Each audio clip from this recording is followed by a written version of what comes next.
এই লিফলেটে আমাদের বাংলাদেশ জাতীয়তাবাদী দল এবং দলের প্রধান ভারপ্রাপ্ত চেয়ারম্যান জনাব তারেক রহমানের 31 দফা আছে।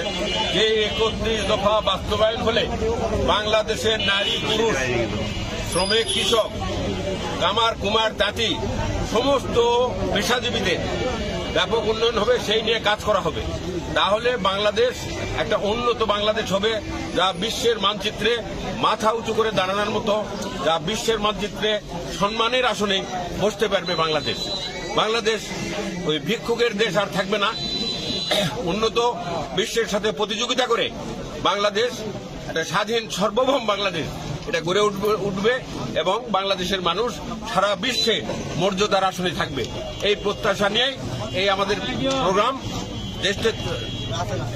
দেশনেত্রী খালেদা জিয়া এবং আমাদের ভারপ্রাপ্ত চেয়ারম্যান তারেক রহমান এটা চিন্তা ভাবনা করে দিয়েছেন এবং এটা বাস্তবায়ন হলে বাংলাদেশের মানুষ সুখে শান্তিতে থাকবে। এই প্রত্যাশা আমরা রাখি এবং এই জন্য আমরা জনগণের সাপোর্ট চাই। আপনারা নিশ্চয় জানেন আগামী নির্বাচনে, যে সংসদ নির্বাচনে যে প্রার্থী দেওয়া হবে, বাংলাদেশ জাতীয়তাবাদী দল তার চেয়ারম্যান, ভারপ্রাপ্ত চেয়ারম্যান যেটা বলেছেন যে আমরা জনগণের প্রতিনিধি নির্বাচন করতে চাই।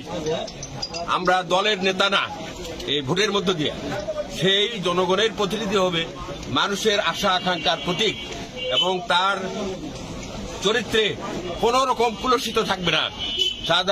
সাদাবাজি করা, টেন্ডারবাজি করা, দখলবাজি করা, এরকম নির্যাতন এরকম কোনো কিছু থাকবে না এবং শান্তির আত্রায় রানীনগর করা যাবে।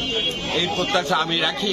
আমি আশা করি তারেক রহমানের 31 দফা বাস্তবায়নে আমি সর্বাত্মকভাবে আত্রাই রানীনগরে কাজ করব এবং আত্রাই রানীনগরের মানুষ সুখে শান্তিতে এবং খুব নির্বিঘ্নে চলাফেরা করবে, কাজ করে কাজের ন্যায্য মজুরি পাবে এবং তাদের অর্থনৈতিক উন্নতি হবে, পারিবারিক উন্নতি হবে। এই প্রত্যাশা নিয়ে আমি কাজ করছি। ইনশাআল্লাহ আপনাদের সহযোগিতা চাই। আপনারা সহযোগিতা করলে আমি আমার সেই কাঙ্ক্ষিত লক্ষ্যে বুঝতে পারবো, তাতে আপনাদের উপকার করতে পারবো। আপনাদের নেতা হিসাবে না, আপনাদের বন্ধু হিসাবে, আপনাদের এক কর্মী হিসাবে, আপনাদের চাকর হিসাবে আমি আপনাদেরই সেবায় কাজ করব। এই প্রত্যাশা নিয়ে আপনাদের এই সংক্ষিপ্ত বক্তব্য শেষ করছি। আসসালামু আলাইকুম।